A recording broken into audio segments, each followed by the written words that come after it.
Hello everyone, welcome to my channel Easy Way ऐसा। Today learn about chapter acid base salt part second।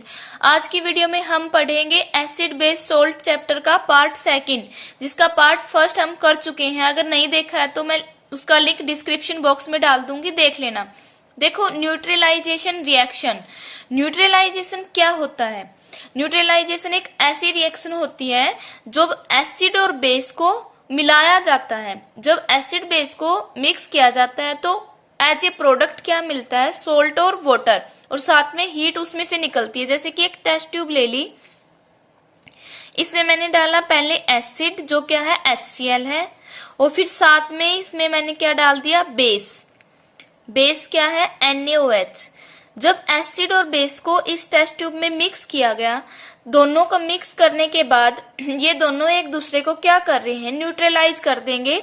जो salt है वो हमें यहाँ मिल जाएगा इसकी तली में, और जो वाटर है वो ऊपर होगा, ठीक है। और जब इन दोनों को मिक्स किया जाता है तो जो ये टेस्ट ट्यूब है ना, इसको हम हाथ लगा के देखेंगे तो ये हमें गर्म लगेगी। इसका मतलब क्या कि इसमें से हीट रिलीज हो रही है। देखो क्या है, the reaction between an acid and base is known as the neutralisation reaction. जब रिएक्शन एसिड और बेस में हो रही है, जैसे NaOH और HCl में हो रही है, तो उसको क्या बोला जाता है? न्यूट्रलाइजेशन रिएक्शन बोला जाता है। जब ये न्यूट्रलाइजेशन रिएक्शन होती है तो क्या मिलता है? Salt and water are produce in this reaction with an evaluation of heat. देखो क्या किया, इन दोनों में रिएक्शन की सोल्ट और वाटर हमें मिला है, किसके साथ? हीट इवॉल्व हुई है। क्यों? क्योंकि जब एक टेस्ट ट्यूब में इन दोनों को मिक्स करते तो ये टेस्ट ट्यूब गर्म होती है, उसी को क्या बोला गया है? हीट इज इवॉल्व, ठीक है। तो क्या एग्जाम्पल से समझेंगे? HCl प्लस NaOH क्या मिल गया हमें? NaCl एक सोल्ट है और वाटर H2, और साथ में क्या निकली है? हीट निकली है। तो क्या होगी इसकी definition? The reaction between an acid and base is known as neutralization reaction.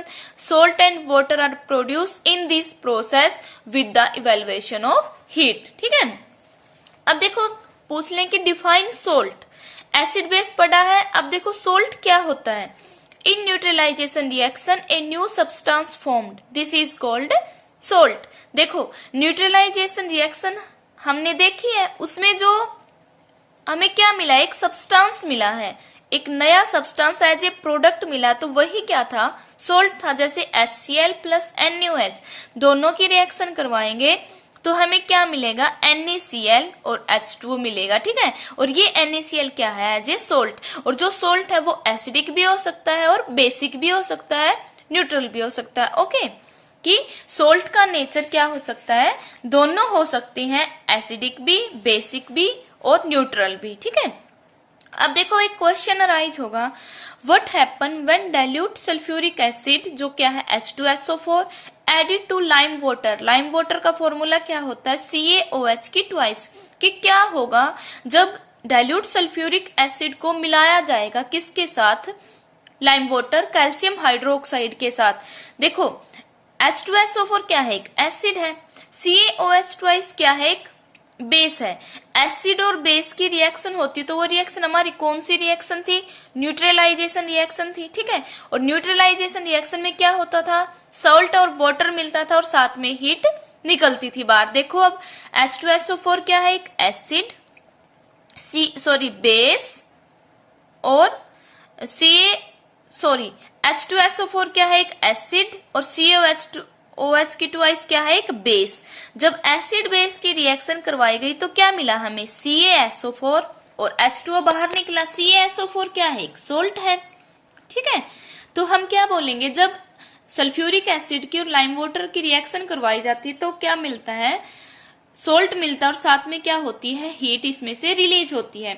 ऐसी रिएक्शन जिसमें हीट रिलीज होती तो वो हमारी कौन सी रिएक्शन होती थी? Exothermic reaction. मतलब ये भी क्वेश्चन अराइज हो जाता है कि एक्सोथर्मिक रिएक्शन क्या है। Exothermic reactions are those reactions in which heat is release, ठीक है। भी ऐसी रिएक्शन जिसमें जब जो रिएक्शन हो रही है उसमें से हीट निकले तो उस रिएक्शन को क्या बोला जाता है? एक्सोथर्मिक रिएक्शन, ठीक है। मतलब इसमें हम क्या बोलेंगे कि डाइल्यूट सल्फ्यूरिक एसिड का जब ऐड किया जाता है लाइम वाटर के अंदर तो उसमें से क्या होती है? हीट रिलीज होती है, वह एक एक्सोथर्मिक रिएक्शन है, ठीक है। अब देखो, फिनोप्थलीन एज ए इंडिकेटर काम करता है कि फिनोप्थलीन क्या करता है, जब कि फिनोप्थिलीन का काम क्या है। इससे हमें पता चलता है कि जो सॉल्यूशन दे रखा है वो एसिडिक है या बेसिक है। ठीक है, जब फिनोप्थिलीन को ऐड किया जाता है बेसिक सॉल्यूशन के अंदर, when phenolphthalein added in basic solution it gives a pink colour.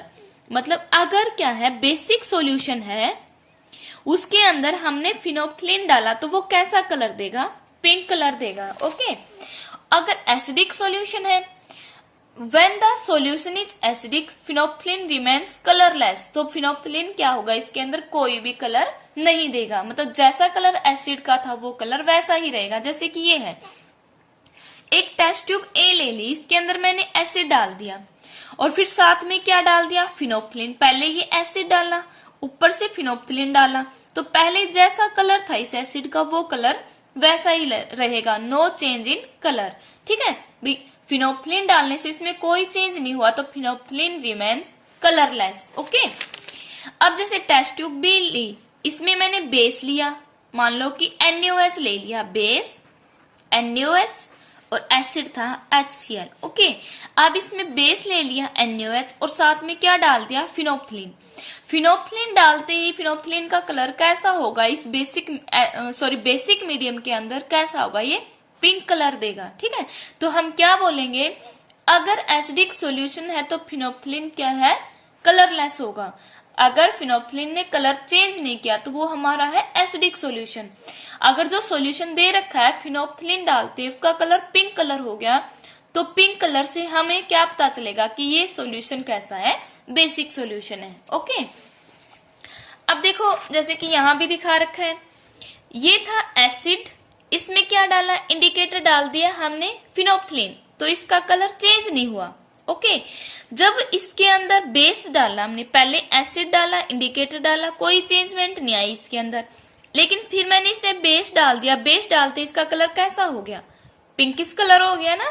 तो इसका मतलब क्या है कि जो इंडिकेटर फिनोप्थिलीन है एसिड में वो कलरलेस है और बेसिक मीडियम में वो कैसा कलर देता है, पिंक कलर। ठीक है, अब देखो न्यूट्रलाइजेशन इन एवरीडे, भी हमारी जो डेली लाइफ है ना उसमें भी क्या होती है, न्यूट्रलाइजेशन रिएक्शन होती है। जो कैसे होती है, जैसे इनडाइजेशन, कई बार अपाचन हो जाता है हमारे, मतलब क्या होता है, एसिडिटी बन जाती, तो उसको न्यूट्रलाइज कैसे किया जाता है। ओके, जैसे आवर स्टमक कंटेन HCl, देखो हमें पता है, जो हमने इसके जो 7th क्लास का लेसन है ना डाइजेशन वाला, उसमें हमने पढ़ा था कि our stomach contain HCl, it help us to digest food, कि हमारे आमाशय के अंदर क्या होता है, हाइड्रोक्लोरिक एसिड होता है, जो किसमें हेल्प करता है, भोजन को पचाने में। But too much of acid in stomach cause indigestion, sometime it is painful. देखो कई बार क्या होता है, देखो एसिड भी जरूरी पेट में, लेकिन अगर ये ज्यादा मात्रा में बनने लग जाए तो उसके कारण क्या होती है, अपाचन होता है, इंडाइजेशन होती है, जो समटाइम पेनफुल, जिससे हमें क्या होता है, दर्द भी होता है। To relieve indigestion we take an antacid such as milk of magnesia which contain magnesium hydroxide. ठीक है, it neutralise the effect of excessive acid. देखो इसमें क्या है, हमारे पेट के अंदर एक हाइड्रोक्लोरिक एसिड होता है, अगर ये ज्यादा मात्रा में बनने लग जाए पेट के अंदर तो उससे हमें क्या होता है, पेट में दर्द होता है, और उस दर्द को या उस इनडाइजेशन को या जो एसिड ज्यादा हुआ है उसको क्या करने के लिए, न्यूट्रलाइज करने के लिए हम एक टैबलेट लेते हैं जिसका नाम क्या है, मिल्क ऑफ मैग्नीशिया, जिसका फॉर्मूला है MgOH ट्वाइस। ये क्या कर देता है, न्यूट्रलाइज कर देता है इसके इफेक्ट को, जो एसिड हमारे शरीर में बन रहा था। ओके, जैसे HCl हमारे स्टमक में है, हमने टैबलेट ली मिल्क ऑफ मैग्नीशिया MgOH की ट्वाइस, जब इन दोनों की रिएक्शन होती है तो क्या मिलेगा हमें, MgCl2H2O। तो ये रिएक्शन कौन सी रिएक्शन है हमारी, न्यूट्रलाइजेशन रिएक्शन ही तो है। मतलब क्या है कि कई बार क्वेश्चन पूछा जाएगा कि जो इनडाइजेशन हो रही है पेट में उसको न्यूट्रलाइज करने के लिए हम क्या करते हैं, तो हमारे पेट के अंदर जो इंडाइजेशन हो रही है उसको न्यूट्रलाइज करने के लिए हम एक टैबलेट लेते हैं एंटासिड, जिसका नाम है मिल्क ऑफ मैग्नीशिया। तो उसमें हम ये पूरा का पूरा रीजन डाल देंगे। ओके, जैसे क्या क्वेश्चन अराइज होगा, an antacid tablet is taken when you suffer from acidity. भाई हम एंटासिड टैबलेट को क्यों लेते हैं, जब हम क्या कर रहे हैं, इसको इंडाइजेशन को सफर कर रहे हैं, अभी एसिडिटी से हम परेशान हो रहे हैं, तो हम आंट एसिड टैबलेट क्यों लेते हैं? क्यों लेते हैं? क्योंकि जो आंट एसिड टैबलेट है वो क्या कर देती है, न्यूट्रलाइज कर देती है इफेक्ट ऑफ एसिड को। ओके, तो ये इसका आंसर होगा। ठीक है, अब देखो आंट बाइट, भी जो आंट बाइट है ना, इसका भी एक क्वेश्चन अराइज होता है। पहले हम देखें कि आंट बाइट में क्या क्या होता है, भी इसमें न्यूट्रलाइजेशन कैसे की जाती है। ठीक है, जो चींटी काटती है ना, बाइट का मतलब होता है काटना और आंट का मतलब होता है चींटी। Okay, when an ant bites it inject the acid liquid, जो कौन सा है, फोमिक एसिड, जिसका केमिकल फॉर्मूला क्या होता है, HCOOH। ठीक है, इनटू द स्किन, जब क्या है चींटी हमें काटती है ना, तो वो हमारी स्किन में एक लिक्विड छोड़ती है, एसिडिक लिक्विड, जो कौन सा होता है, जिसको फोमिक एसिड भी बोला जाता है। The effect of the acid can be neutralise by rubbing most baking soda या फिर कैलेमाइल सॉल्यूशन, जो क्या कंटेन जिंक कार्बोनेट। देखो इसमें क्या है, जब हमें चींटी काट जाती है तो हमारी स्किन रेड रेड हो जाती है। वो किसकी वजह से होती है कि ये हमारी स्किन के अंदर एक एसिडिक लिक्विड फोमिक एसिड को छोड़ देती है, जिससे हमें दर्द होता है। फिर उस फोमिक एसिड जो चींटी ने हमारी स्किन में छोड़ा, वो न्यूट्रलाइज किया जाता है किससे, कि हम जहां चींटी ने काटा वहां पे या तो बेकिंग सोडा को रब करें या फिर कैलेमाइल सॉल्यूशन को रब करें। ठीक है, कि स्किन के ऊपर जब मान लो कि मैं वैसे बता रही हूँ कि ये स्किन है, यहाँ चींटी ने काट लिया तो यहाँ से ये रेड रेड हो जाएगी। क्यों? क्योंकि इसके अंदर एसिड ज्यादा हो गया, इसने फोमिक एसिड को हमारी स्किन में छोड़ दिया। फिर इस एसिड को न्यूट्रलाइज करने के लिए क्या किया जाता है, या तो इसके ऊपर हम क्या लगाएंगे, बेकिंग सोडा लगाएंगे या फिर कैलेमाइल सॉल्यूशन लगाएंगे। वो कैलेमाइल सॉल्यूशन और बेकिंग सोडा क्या कर देगा, जो एसिड्स का इफेक्ट था उसको न्यूट्रलाइज कर देगा। ठीक है, तो यहाँ पे क्वेश्चन क्या बनेगा, यहाँ पे क्वेश्चन जैसे कि ये है, calamine solution is applied on the skin when an ant bite. भी कैलेमाइल सॉल्यूशन क्यों अप्लाई करते हैं हम, जब आंट बाइट, जो चींटी हमें काट देती, क्यों? क्योंकि कैलेमाइल सॉल्यूशन क्या होता है, स्टार्टिंग में क्या लिखेंगे, ant bites release a formic acid on our skin. ठीक है, कि वो हमारी स्किन पे फोमिक एसिड छोड़ देती है, लेकिन जो calamine solution neutralize the effect of formic acid.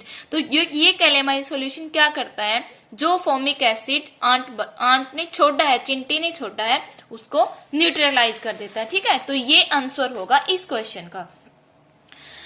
अब देखो जो सोइल ट्रीटमेंट है ना, भी सोइल के अंदर भी कई बार एसिड ज्यादा बन जाता है, कई बार बेस ज्यादा बन जाता है, तो वो कैसे न्यूट्रलाइज किया जाता है। ठीक है, excessive use of chemical fertiliser make the soil acidic. When the soil is too acidic it is treat with base like quicklime या फिर स्लैकलाइम।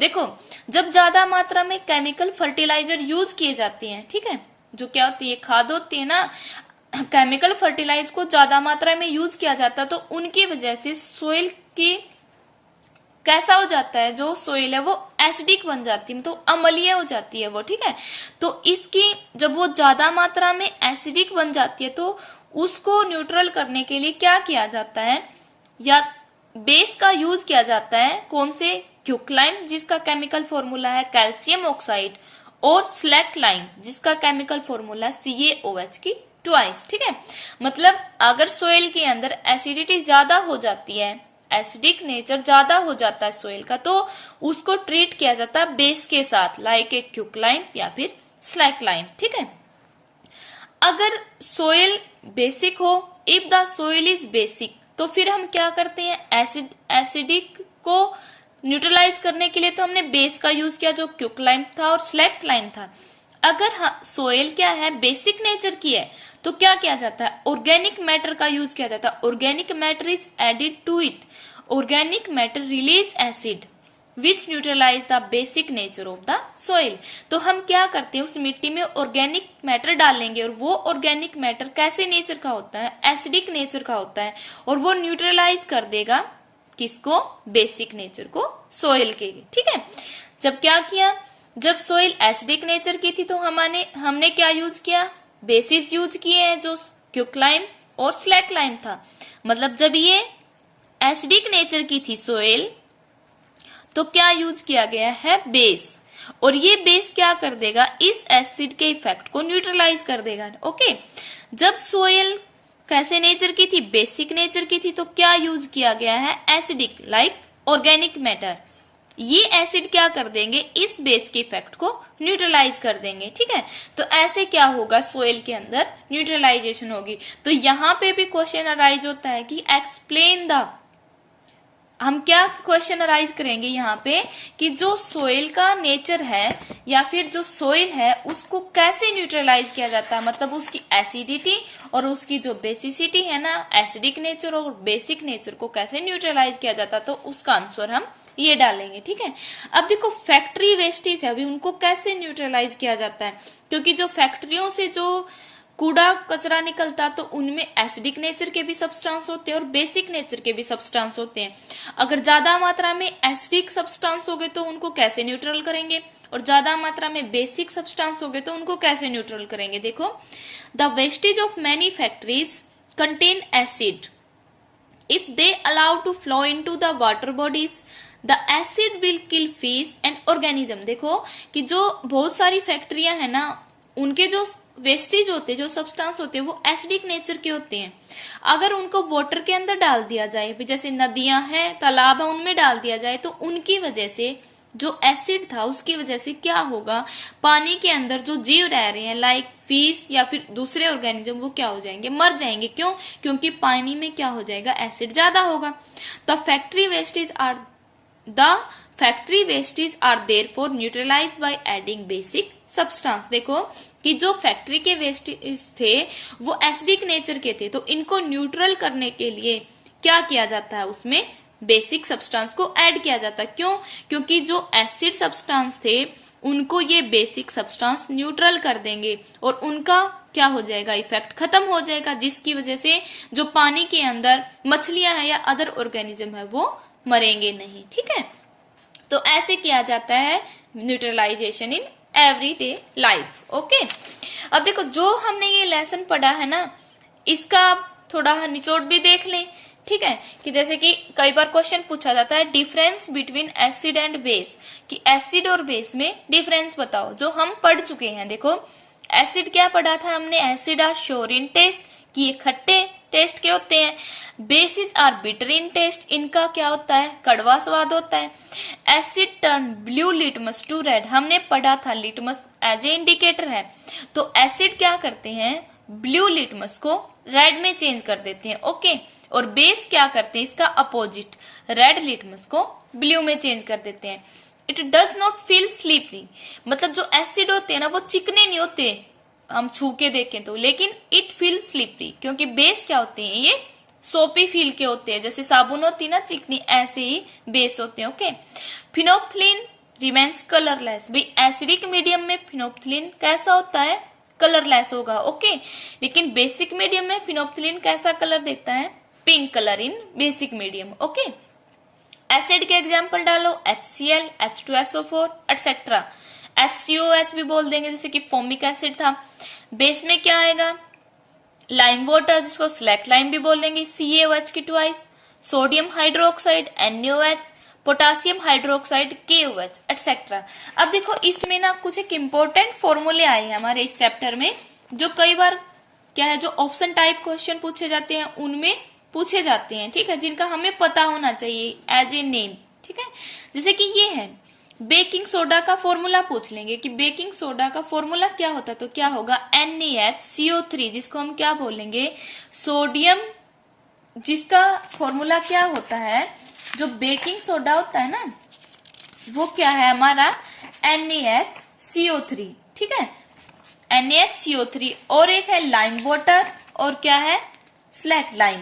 ठीक है, देखो जो लाइम वाटर का क्या फॉर्मूला है, इसके दो नाम हैं, लाइम वाटर के क्या नाम है, दो नाम है, कौन कौन से हैं, सॉरी, जो कैल्शियम हाइड्रोक्साइड है ना, इसको लाइम वाटर भी बोला जाता है और स्लैक लाइम भी बोला जाता है। इन दोनों नाम से हमें याद रखना कि इसका केमिकल फॉर्मूला क्या होगा, CaOH की ट्वाइस। ठीक है, अब देखो क्विक लाइम पूछ लेंगे कि फॉर्मूला बताओ क्विक लाइम का क्या होगा, तो क्या होगा कैल्शियम ऑक्साइड। कैल्शियम ऑक्साइड को कैसे लिखेंगे, CaO। ओके, फोमिक एसिड का फॉर्मूला क्या होता है? HCOOH। ठीक है, ये क्या है? Formic acid. Milk of magnesia का फॉर्मूला पूछेंगे तो क्या होगा? MgOH की twice. Mg magnesium, OH hydroxide, जिसको हम क्या बोल सकते हैं? Magnesium hydro oxide. Okay, hydrochloric acid का फॉर्मूला होता है HCl, जिसमें क्या क्या होते हैं? हाइड्रोजन और क्लोरीन। ठीक है, तो ये थी हमारी आज की वीडियो जिसमें हमने पढ़ा है एसिड, बेस और सोल्ट के बारे में। उम्मीद है कि आपको ये हेल्पफुल लगी होगी, अच्छी लगी होगी। अच्छी लगी है तो लाइक कीजिए, अपने फ्रेंड्स को शेयर कीजिए और मेरे चैनल को सब्सक्राइब करना ना भूलें। बेल आइकन के बटन को प्रेस कीजिए ताकि मैं आगे जो वीडियो डालूं उसकी नोटिफिकेशन आपको मिलती रहे। Thanks for watching.